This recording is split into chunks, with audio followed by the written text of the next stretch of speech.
Okay, I'm live. My first live YouTube. I suppose just to introduce anyone who is joining here, I don't think there will be many people joining here. It is my first one, and it is something I want to do because I got a few voice messages sent on to me by friends of friends who were saying that I've been a bit absent in the last number of weeks in terms of my YouTube productions, and that is fair. I put out one or two videos in the last few days, and I want to be a bit more proactive on YouTube. The live is hopefully going to help me do that. I'm going to try answer some of your questions live here as they come in. If I don't get to them, I'll address them in the next live I'll do. I'm hoping to do maybe one every month or so. But to address some of the voice messages and text messages I got in regards to why I haven't been that active recently, I suppose we had our second kid, little boy, 8 weeks ago, 8, 9 weeks ago. So therefore, I haven't really been that active in the last 8 or 9 weeks.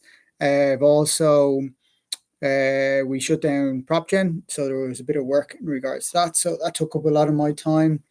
And I started in a new startup in the US. So there's been a lot going on, and content on YouTube has kind of been a little bit of non-priority, but it is a priority that I want to do all the time. And I really enjoy putting out content and creating content. It's something I do as a hobby. I do get queries all the time from people asking me if I want video editing services or I want services from SEOs for my videos to improve my channel and improve my reach. But I started this to actually learn about video editing and YouTube. So I like learning as I go. It's something I look at as from a hobby point of view. But to try address some general comments and general things. Some things about Propgen. Propgen was a startup I started nearly about 2 years ago with one or two other people, and we got decent traction in regards to gaining some traction with real estate agents. We were looking to take on the property portals, the likes of Daft and My Home and stuff like that, in regards to making it easier for buyers to find homes and using AI to help them in that journey as well. So effectively, you could have an AI version of me helping you along the way, an AI version of me with all the data that you actually need and help you build a team. But also we were providing a model for real estate agents that rather than have to pay for listings, that they could benefit in terms of the content. Because I suppose from a YouTube model, you put out videos and you get a revenue from that. Whereas with property listing platforms, you pay a significant fee to actually get your property listed, and it generates thousands upon thousands of viewings and inquiries, and you don't benefit from that from a content or an audience point of view. So we thought we would try flip the switch on that. It didn't work for a few different reasons, but that wasn't down to the idea. That was more down to just funding and different ideas in terms of how the team would go, or how the company would go. But it got me thinking there recently in regards to uh, actually searching for properties and the data that's available when you do search for properties. Because we were building this all together and allowing AI to pull from multiple different sources, and those sources could help you along the way. And I found that like we were pulling from multiple different kind of data points, and it kind of got me thinking, like when I was buying properties for people and I was out there active in the market, uh, it's kind of you get used to the properties and the values and stuff like that. You know them yourselves. But if you're not kind of active in the market all the time, it definitely is a big task to go out and find all the data you want from prices, from flood zones, from all these different things that you need to find out about a property if you want to put a bid on it. And it got me thinking, why is that? Why is Ireland so bad and other countries so bad in regards to the data that it provides to buyers? And realistically, the reason it's so bad is because buyers don't pay for it. And there's no market there. There's no market for someone to provide really good data for it. And that's why the data sucks when you're actually out there buying and you have to go and search for it, or it's out of date, or you're on the property price register and half the stuff's not there, or it's dated and it doesn't match up with the actual properties. So it is an issue. I did come across a report there recently from a company that actually specializes in providing this type of data in particular, Glowworks. I'll put a link to their website in the description after this. But effectively, that they provide a huge amount of data for banks and valuers and other investors about residential valuations, and it is a great source of actually information in regards to what they put out publicly in terms of their quarterly reports, because it actually, their latest quarterly report actually highlighted something that I've been talking about for the last year or two in regards to market reports that come out and say that property prices have gone up by, say, 6, 7, 8% in different regions. I used to always kind of question that for a number of different reasons, because one, what I was actually seeing on the ground in some areas that I was more active in was prices were going up by 20% or more in some cases in regards to comparing similar houses on similar streets that sold a year ago. And the price increases were far more than what was actually being reported in the media. And this report that I will leave a link in actually highlights that from a local level. And it kind of reminds me that property is local. And you have to kind of think about it from a local point of view all the time. So I'll send this report on, but it will show you that some areas, particularly in Dublin, I think it was 4 and 6, where there's maybe more cash buyers, there was a definite increase of like close to 20% in increase in values. And that is kind of highlighted in some different areas around where commuter towns and so on, where there is a much bigger increase in value. And that kind of puts a flaw in regards to property prices in terms of looking at it from a national point of view. And I think that is an issue when you are buying a home. You kind of have to remember that you have to look at it from a local point of view. So I think it is, if you're out there buying, it's really important to look at it from a local point of view when your price increases. The data points that are being used or flagged at the moment, I think there's issues with them because they're not comparing like with like. And from a valuation point of view, you rarely use an index or valuations from a valuation point of view. So I just thought I'd start with that, and maybe I'll try answer some questions. So some people here from Tipperary, and hopefully YouTube won't put on subtitles, from Cork. Okay, Barcelona. Yeah, so if you have any questions, there's can you have 2 mortgages on one home? Generally speaking, no. In most cases, you can't. You can have 2 loans. You can have an equity release on a home, but having 2 mortgages, it's generally not a thing. So the answer to that would be no. But I suppose to talk about this live version of some of my chats, I do want to kind of build this up over the next few months. And as I said, I will do this kind of on a monthly basis. They might start off at about 10, 15 minutes, maybe a half an hour, and then kind of lead into maybe an hour as we get more and more questions on these type of chats. But if you have chats, do let me know.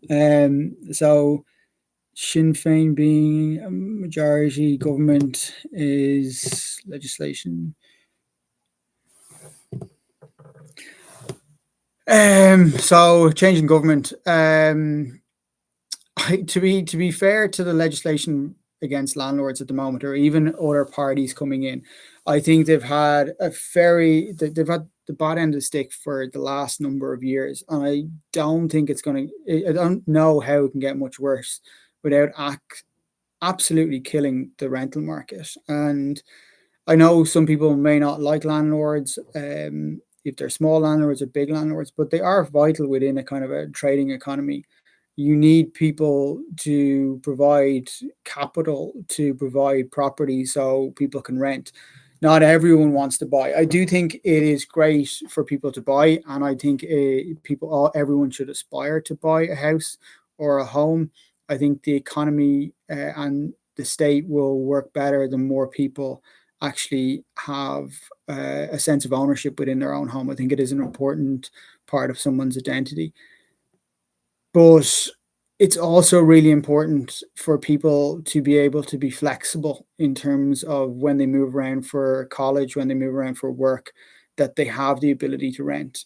And without that ability to rent, it causes the economy a major issue. And I think that has been a major kind of issue for Ireland and will continue to be a major issue. We're lucky from an Irish point of view on a global level that this is an issue nearly in most developed countries. So Ireland's not the only one doing this in terms of clamping down on landlords.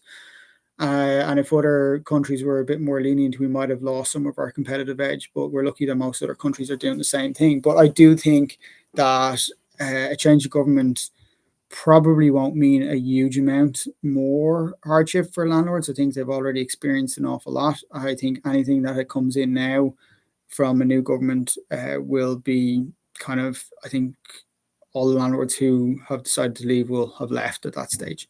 I would say that there would be a bigger issue if there was a referendum on housing, because if anyone has read that referendum on housing in terms of what it's planning to do or proposing to do, one of the biggest issues in that is that it's removing the right to private property ownership. And I think private property ownership in terms of the constitution at the moment is not just like your home, it's all property. Property would be defined as like your car, your shares in a company, your pension, everything that you potentially own would be your property. And to remove that right of private ownership for the state to make a decision that if you are not using it correctly or in line with the best interest of the state, that they have a right to take it. But I presume take it through CPO in regards to pay you for it. But at the same time, that is a scary situation that I hope never happens. And I hope if people realize the wording of that referendum, vote it down if it ever does come to it. So perhaps maybe if there was a change of government, that might be something that's on the agenda. But again, I would hope not. But I think that probably deserves a whole video in itself, to be honest with you. And it would be an interesting topic to delve into more. But it was something I was considering doing a video on maybe about a year ago. But the last referendum that we had that was lost so badly by the government, kind of, I think they shot themselves in the foot there. And therefore, there was no further talk of a referendum on housing, because I think that would have been shot down pretty clearly as well. So it's great to see actually there's a few people watching this. I think actually one of my friends that was chatting to me and complaining to me about my lack of content said one of his work colleagues, Jason, so shout out to Jason, was complaining about me not having a lot of content recently. But it's great to see people actually joining this. And if there is more questions, I will. If you're buying a property as a first-time buyer in Dublin right now, what you wouldn't do? So if you're a first-time buyer in Dublin looking at a property and trying to buy it in Dublin, what wouldn't you do? I suppose it's an interesting question. What wouldn't you do? I suppose the hardest part of that is actually finding a property you can actually buy. I think there's a few things to think about properties.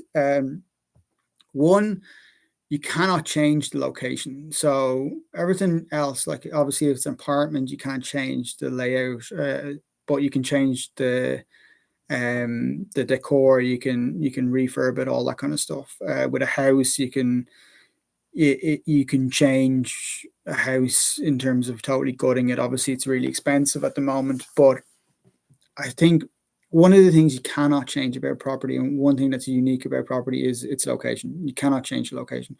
So I think you have to consider Is this location good enough for you for the next few years or beyond? Will that work from an employment point of view, from a school point of view, from a school for kids? All those scenarios. Will the location work for you?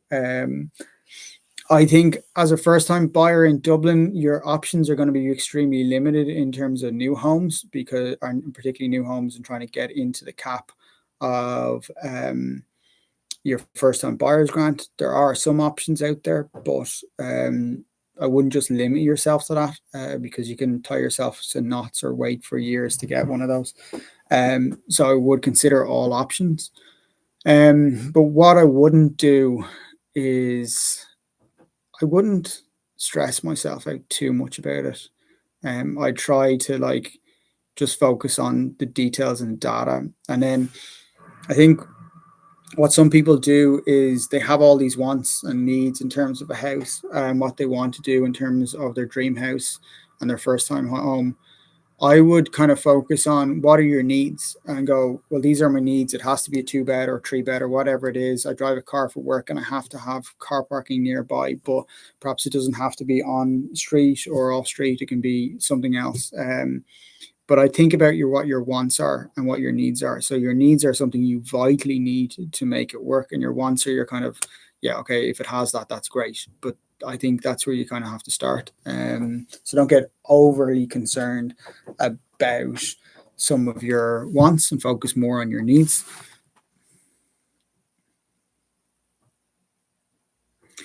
Okay, another question. Is it worth having a buy to let where renters in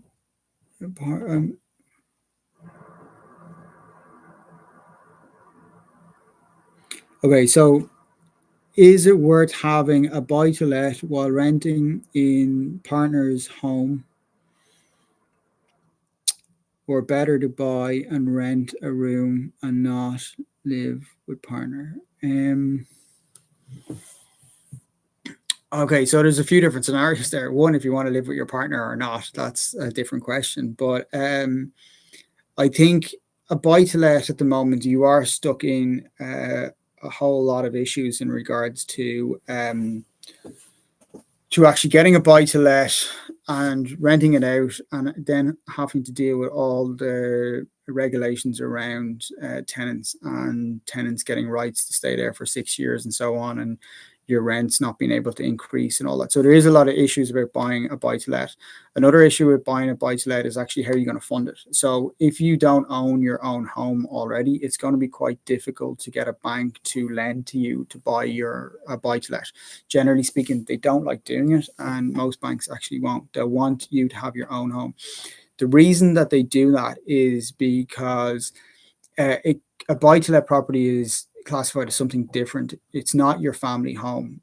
But if you don't have a family home and you cannot claim that you have a family home elsewhere, i.e., you don't have a mortgage for another property that you're living in, if things do get difficult in the economy, or difficult for you personally, and the bank decides that they need to repossess this home, you can technically move into it and claim that it's your primary residence, and therefore they are their ability to repossess that home becomes a major issue for them. So they want to make sure that you have your own home, that you confirm you have your own home already. So getting a mortgage for a buy to let in that situation might be difficult. Buying a home and renting one of the rooms out, in terms of like house hacking and so on, I actually think is a great idea, because one, you don't have to pay rent or pay taxes on some of the rent up to like the first 14,000 that year. If you're only renting one of the rooms out, that probably covers nearly it all. And I think that is a great way. And also banks will consider that in terms of your mortgage application, that you are planning to rent one of the rooms out, and they'll consider that from a tax point of view and an income point of view as well. So it's worth considering and talking to a bank on that. So you're thinking, thinking about selling your home or property in Bristol, UK, and buying in Dublin. Does that make sense financially? I think Ireland is a more stable economy. Yeah, so potentially, given what's happening in the UK at the moment, that does make it a bit of sense. The issue there is it's probably far easier to sell a home right now than it is to buy a home. So it's a difficult situation. I think if people are selling, a lot of people aren't selling because they can't find a home that they actually want to buy. If you're moving abroad, if you're moving from Bristol or you're already in Ireland, and you're not living in that home, that's easier to sell it, and then you're waiting to find a property. Uh, I do think Ireland, in terms of being in the EU, etc., has probably a better outcome long term at the moment in the UK, but that can change. But I think at the moment it's probably a better place. But you'll have to factor in the fact that there's cost of selling. So you'll have your legal costs, you'll have your solicitor's cost, you'll have agents costs. All those costs will have to be factored in terms of you selling, and then your buying costs. You'll have stamp duty, you'll have your legal costs as well. So factor those in as well in regards to making a decision as well.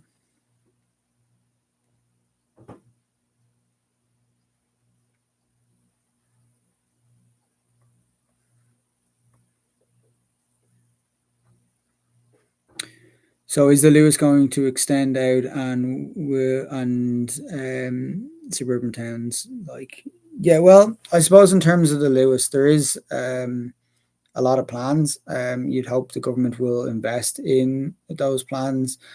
The government was far more efficient 20 years ago in terms of developing out some of these things. Everything at the moment seems to take forever. So I wouldn't hold my breath, but it is always good to look, particularly if developers would have always done this. They look at the transport links and where transport links were planned over the next kind of 20 years in terms of where they're buying sites and where they're planning to develop on a strategic type basis. So transport links are incredibly important. So I would always consider them. I don't have any great insight in terms of the timelines for some of these future developments. Some of them get put on hold, planning issues, land acquisition issues. There's a lot of elements that actually slow all this down.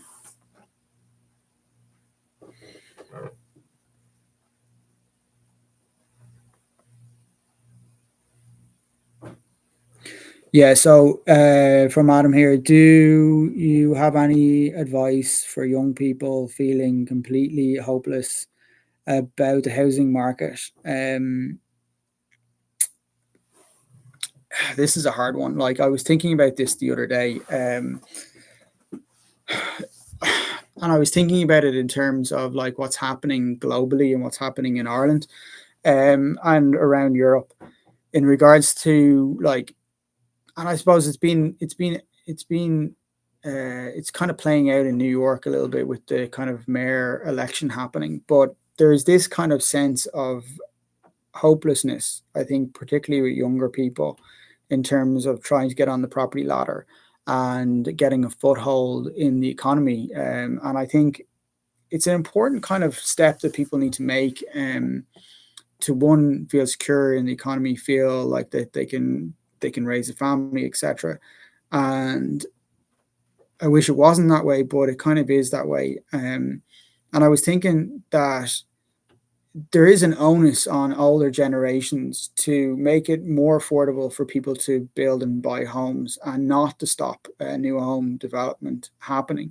Because if they're not careful, the alternative is this more social stroke communist type of outcome. Because if you're left with like this sense of hopelessness of you can't own something or you won't own something and there's no path to that into the future, um, the alternative in terms of communism doesn't seem that bad. And I think older generations need to start really considering that when they're actually um, delaying planning permissions or when they're stopping planning permissions. And I think it is important that we increase supply drastically for housing.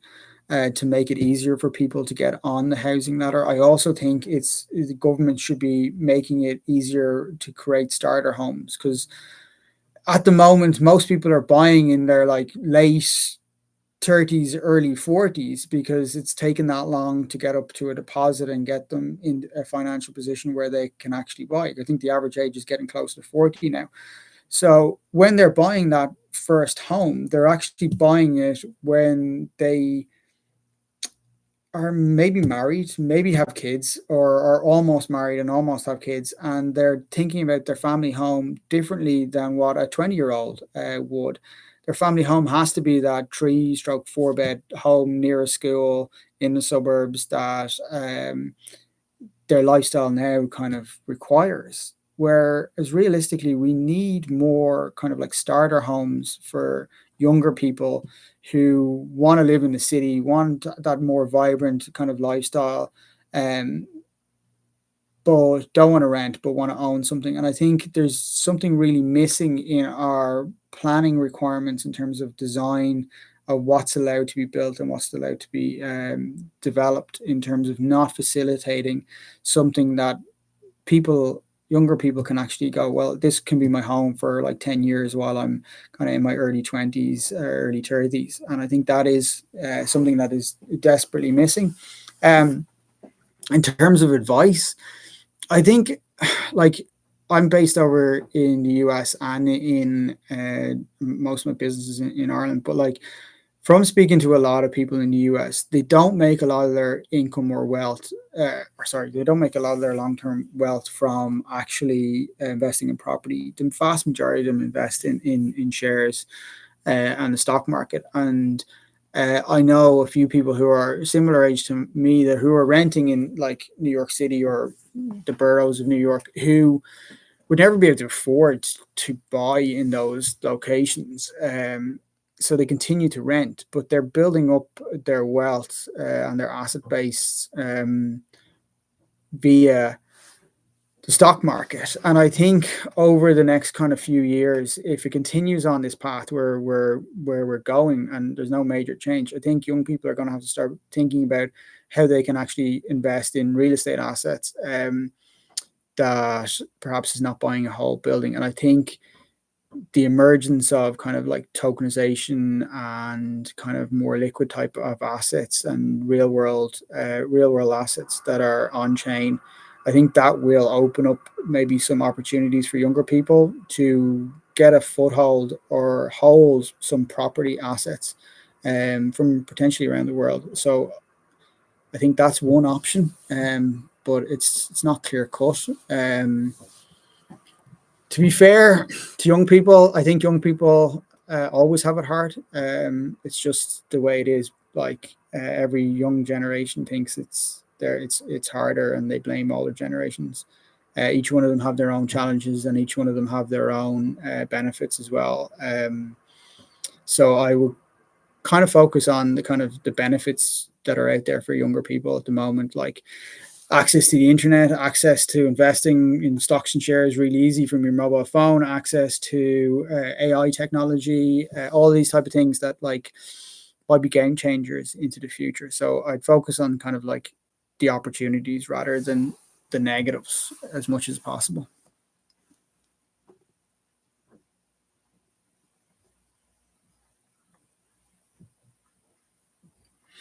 So is it highly unlikely that there is any scenario that would trigger a slowdown in the property market due to soaring levels of demand?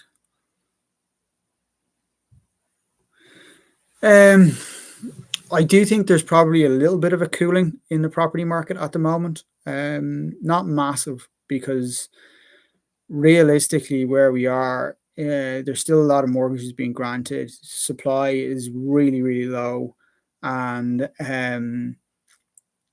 we're at an all-time level of cash in the market, and particularly cash within deposits. So there's a huge amount of cash sitting in deposits, not making any real returns.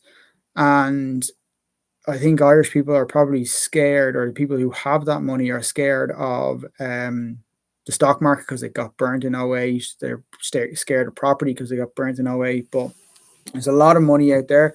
And I think as we see kind of global tensions kind of like continue to escalate, and a lot of elements going towards maybe more inflation issues. I think there will be more of a push to hold assets like property assets, and there's always talk about gold and all this kind of stuff, and even Bitcoin. But I think there will probably be a push to get some of that cash into like property from just a hedge on inflation. Even if the values go down, that it's holding some sort of real world value in terms of property. So the scenarios where it would be reduced in terms of interest rates coming down or employment coming down, I think anything that happens there, I think property will still hold its own, even if values do drop. I think they'll drop,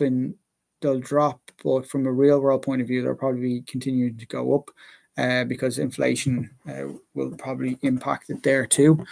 So I don't see a scenario unless there's a major global issue from the US or Europe or something that sparks something right now. But at the moment, I don't see any major slowdowns happening. I could be wrong because anything could happen. Who knows what's going on in the world? It seems a bit crazy at the moment.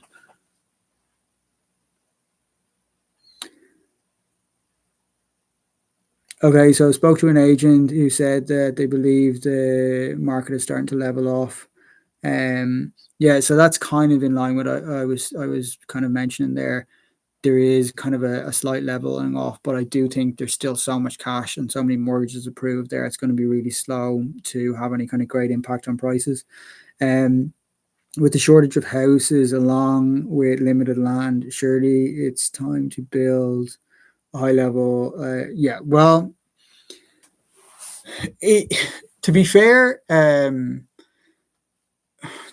there's not actually a limit of land. There's a limit of zoned land, a huge limit of zoned land. So councils probably need to do a better job of zoning land. They What happened is there was probably too much land zoned pre 2008. There was lots of housing built, lots of empty houses, all these ghost estates. Councils got really concerned after that and made sure that that would never happen again. But they kind of overcorrected. They completely overcorrected. So they de-zoned land, or they restricted the number of sites that were available for development, which is one of the reasons we're in the scenario we're in. But one of the other issues is that a lot of the land is not serviced. So even if it is zoned correctly for development, you can't build there because there's no electricity or there's no water or storage and stuff like that. So there's land. It's not the right type of land. I think in terms of building up, I am massively in favor of building up within cities, maybe particularly Dublin. Cork is doing a little bit of it. Limerick has done a little bit of it, but particularly I feel that Dublin does need some more high-rise development. The problem with high-rise development is not cheap. It's not cheap. It's not a way to create like really affordable homes. It's far cheaper just to build like your semi-detached or your terraced houses than it is to build apartments, high-rise apartments. Mainly because a huge amount of cost goes into the ground in terms of foundations. And if you're in Dublin City, you have to provide kind of car parking and all that.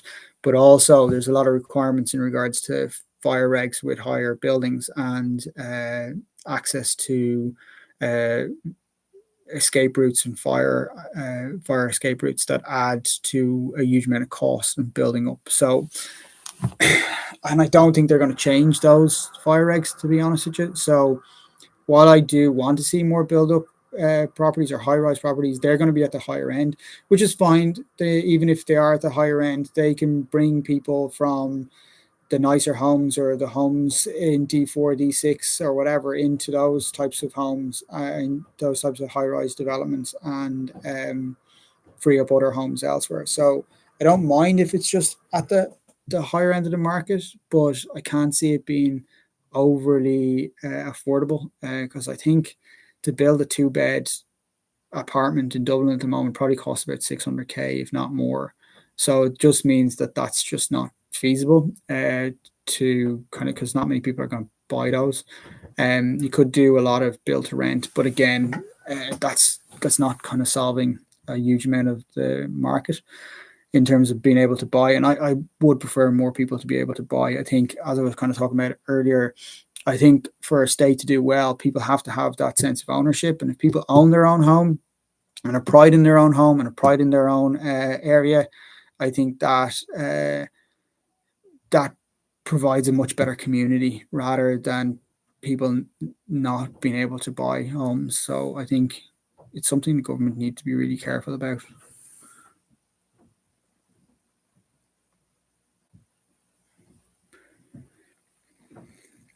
So I've seen loads of new homes popping up in Dublin suburbs, but the roads haven't really got any busier. Um, that's an interesting point, actually. Yeah, so loads of new homes, but roads haven't got busier. Yeah, I don't know how to quite answer that. A lot of the new ones that have popped up around Dublin are built to rent. If they are apartments and stuff like that, they're built to rent. They might be attracting different types of renters who are commuting and not driving. Um, Again, with the work from home scenario, the traffic hasn't been the same as it was since before COVID. So you're probably still experiencing a little bit of that. But again, good point. I don't think they're all empty though. There's people living in them, and if they are built to rent, they generally rent slowly. They don't release them all at the one time, and they release like 5 or 6 of them every week or so. So they just slowly kind of fill those blocks up. So there's not, and there's reasons for that. One, because it's an admin issue, but also two, like they mightn't have every single apartment furnished at the same time. So they'll furnish one or two, they'll move on to the next one, and they'll rent them as they go. So sometimes it can take a while for those blocks to fill up. I think some of the bigger ones could take up to 2 years to fully fill up. Do we need a libertarian reform for the whole property sector since we have massive overcorrection of the market? Yeah, I think that's what I kind of mentioned in regards to we don't have enough zoned land, we don't have enough service land. And I think if you actually were to look at some reports coming out of America at the moment, you'll see, particularly on YouTube, people going, the housing market is falling. There is devaluations of homes aren't selling. If you actually look at where that data is coming from, and you look at it from a state by state point of view, in some states house prices are continuing to go up, and they're the states that actually have kind of strict enough planning rules, probably as strict as Ireland or stricter, where you have a kind of more liberal planning and zoning requirements, like Texas and Austin and even Florida and places like that. The values are falling because they were able to build to meet the demand that was coming into those cities. And as the demand is kind of leveling off or slowing down, the prices are coming down to match that. So there's a more even kind of feel to it because they have a more liberal approach in terms of their planning and zoning. So I think it is, if Ireland did want to kind of have major reform in terms of housing, yeah, if we were more liberal in regards to our zoning and planning, it definitely would have an impact. So, quick question in regards to Donegal. Bought a home, just bought a home as a young couple a year ago. I see prices now and lack of availability. To be fair, I'm not overly familiar with Donegal market. It's been a while since I've really looked at it, but I'd say in a lot of cases, some of the counties that benefited from COVID, they're probably likely to see some comeback in terms of prices or even a drop of demand, as people are kind of forced back to work from an office point of view. So some of those counties that were kind of like attracting people from the work from home probably are losing some of that demand. People are starting to maybe realize they have to be a little bit closer to their work and are looking to sell up. So, but at the same time, supply is still at an all-time low in most counties. So I don't see it having a huge impact just yet. And to be fair, most of the supply coming onto the market in most counties are landlords selling up for various different reasons. But as that dries up, that's going to cause an issue as well.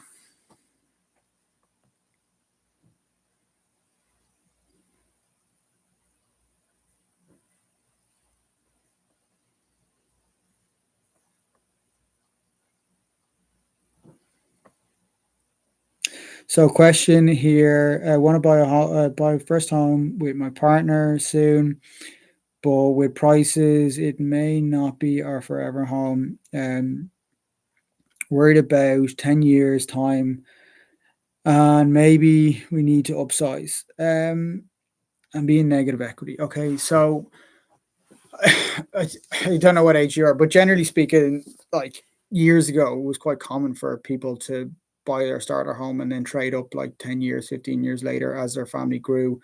Um, and that was quite common. It's strange now that people are buying their forever home as their first home. As I said earlier in this video, that people are nearly close to 40 by the time they're buying their first home. And it is becoming close enough to their forever home. I don't see an issue buying a home to move into, and I don't negative equity in 10 years' time.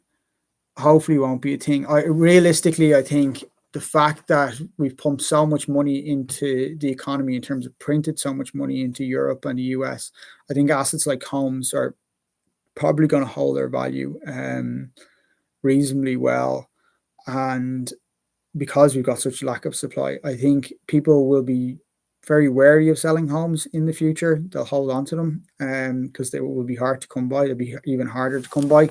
So I wouldn't be too wary of it. I wouldn't let it stop you because 10 years, anything could happen. Who knows? So it's too far of a timeline to project out. So I wouldn't be too concerned about it. I would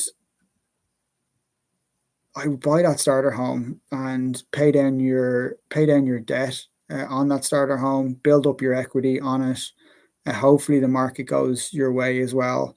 And then when you need to get that second home or your forever home, you pay down 10 years of your mortgage. You're in a good, strong position financially, and also you have good, strong equity. Negative equity, like most people are going into homes now, 10% plus, maybe 20%. So the market will have to come down considerably to go into negative equity. And 10 years' time, that's a long time to think about. So I wouldn't be too concerned about it.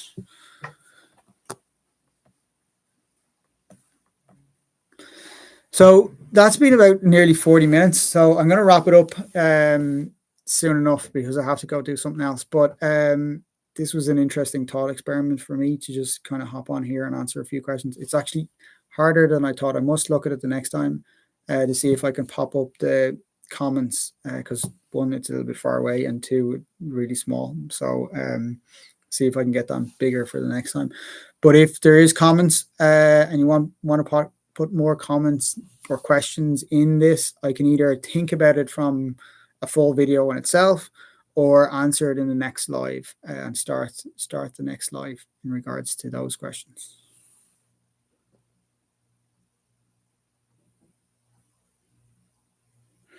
So question here from Patrick, I might finish on though. So living Irish, living in the US, maybe looking to move back.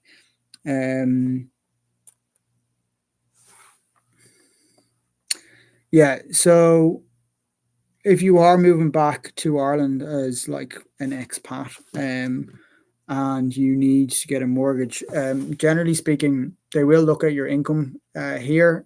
They will consider what your role is, and if you're coming back to Ireland, what your role might be too. If you can move within that company, that's great. But they'll generally look to discount your salary here by a percentage, maybe 20%, to allow for a currency fluctuation. And they will assume that you're going to come back to Ireland within a few years. There is one or two banks, Permanent TSB, that actually do it in terms of expat kind of mortgages. Not a lot of them do it, but I think TSB do it permanent TSB do it. I did put out a video out today kind of talking about kind of foreigners buying in Ireland, so it probably answers some of your questions in that as well.